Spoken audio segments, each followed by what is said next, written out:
თუ ამერიკულ კუკის საწყობ და ის მაგიდაზე ბლინივით იშლება ან მშრალი გამოდის, თქვენ ორ მთავარ შეცდომას უშვებთ. კარაქის ტემპერატურას ან შაქრის პროპორციას არღოთ. ნამდვილი ნიუ-იორკული სქელი კუკისის საიდუმლო სულ სხვა მეცნიერებაა. დღეს ყველაფერს დეტალურად გასწავლით. დღეს მოვამზადებთ ამერიკულ შოკოლადის კუკის მარშმელოუს შიგთავსით. გარედან ხრაშუნა, შიგნიდან კი სველი და წებოვანი ტექსტურის მისაღებად რამდენიმე საინტერესო ხრიკს გამოვიყენებთ. პირველი ოქროს წესი. კარაქი აუცილებლად ცივი უნდა იყოს. ოთახის ტემპერატურის ან გამძნარი კარაქი გამოიწვევს იმას, რომ კუკის სიღუმელში ფორმას დაკარგავს და გაბრტყელდება. ყავისფერი შაქარი თეთრ შაქარზე გაცილებით მეტი იმიტომ გვჭირდება, რომ მასში არსებული მელასა ცომს საფირმო სველ სტრუქტურას აძლევს.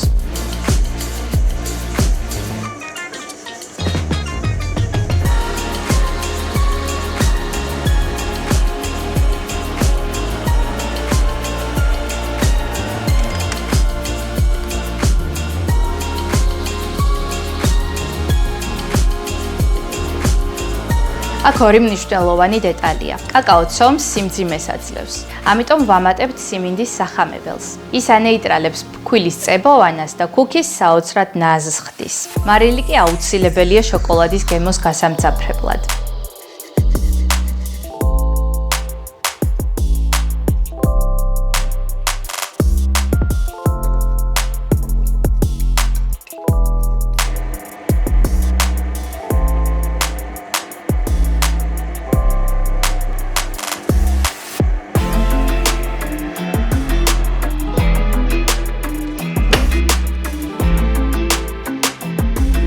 მე არ ვიყენებ მზა შოკოლადის წვეთებს.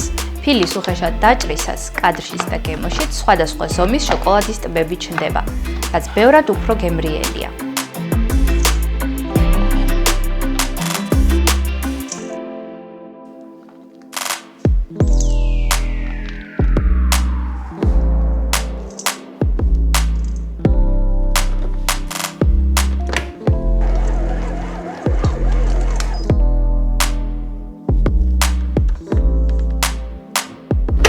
მაგარია.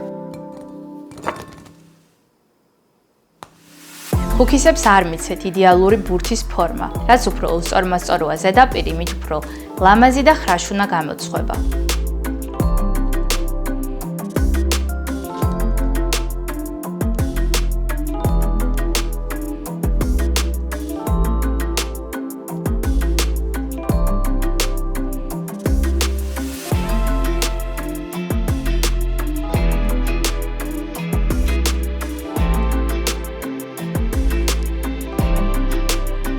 ახლა კი უმთავრესი ხრიკი. გამოცხობამდე ისინი აუცილებლად უნდა გავყინოთ. ეს აჩერებს კარაქის სწრაფ დნობას და მარშმელოუს შიგნით ინარჩუნებს.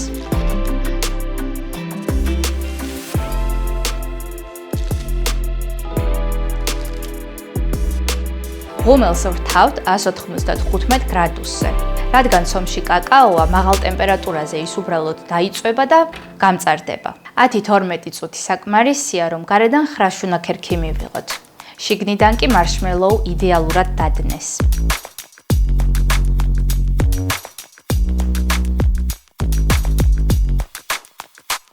გარედან აქვს თხელი და ხრაშუნა ქერქი, შიგნით ცომი კი აბსოლუტურად სველი და ნაზია. სიმინდის სახამებელმა და ცივმა კარაქმა თავისი საქმე გააკეთა. კუკისი ინარჩუნებს სიმაღლეს. მარშმელოუს სიტკბო კი კაკაოს სიმწარეს აბალანსებს. მოამზადეთ ამ წესებით და აუცილებლად აირიდებთ თავიდან ყველა შეცდომას. გამოიწერეთ არხი, დალაიქეთ ვიდეო და კომენტარებში დაწერეთ, თქვენ თუ ჩადებდით მარშმელოუს კუკისში.